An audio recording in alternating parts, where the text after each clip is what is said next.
Dans le royaume de Nendougou, Adama, une princesse, menait une vie protégée et luxueuse, mais souvent solitaire. Son père, le roi, avait de grands projets pour elle, des projets qui n'incluaient certainement pas un simple esclave. Un jour, en se promenant dans les jardins royaux pour échapper à l'étouffante formalité de la cour, Adama rencontra Kuma. Kuma, un jeune esclave, travaillait dur sous le soleil brûlant, mais même la fatigue ne pouvait masquer son regard intelligent et sa force intérieure. Les semaines passèrent et Adama et Kuma commencèrent à se retrouver en secret.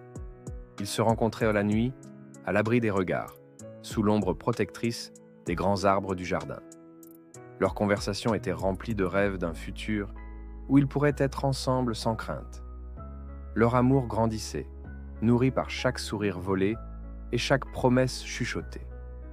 Cependant, un jour, alors qu'ils partageaient un moment près d'une fontaine cachée, un conseiller du roi les surprit.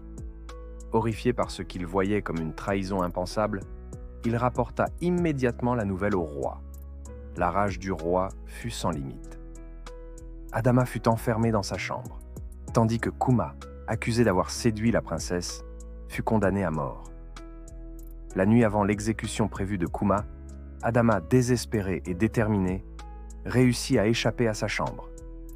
Elle se faufila dans les sombres couloirs du palais et parvint à libérer Kuma. Ensemble, ils fuirent le palais, traversant la jungle dense et dangereuse.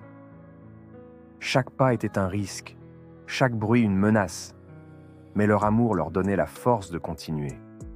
Après des jours de fuite, épuisés mais indomptables, Adama et Kuma atteignirent un village éloigné.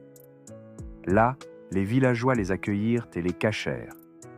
Adama, bien qu'ayant quitté le luxe du palais, trouva une nouvelle forme de richesse dans la simplicité et la liberté. Kuma, libre pour la première fois, put enfin rêver d'un avenir sans chaîne. Malheureusement, leur paix fut de courte durée. Le roi, fou de rage et de honte, envoya des guerriers à leur poursuite. Un matin, le village fut attaqué, et Adama et Kuma durent en fuir de nouveau. Cette fois, ils se dirigèrent vers les montagnes, espérant que les hauteurs les protégeraient des soldats du roi. Adama et Kuma trouvèrent refuge dans une caverne, mais les soldats les rattrapèrent. Une confrontation intense s'ensuivit, et Kuma, malgré son courage, fut blessé en protégeant Adama. À l'aube, les villageois, ayant appris l'attaque, vinrent en renfort et réussirent à repousser les soldats. Blessé mais vivant, Kuma se remit grâce aux soins d'Adama et des villageois. Le roi, réalisant l'inutilité de sa poursuite, renonça finalement. Adama et Kuma purent alors commencer une nouvelle vie, construisant ensemble un avenir fondé sur l'amour et la liberté.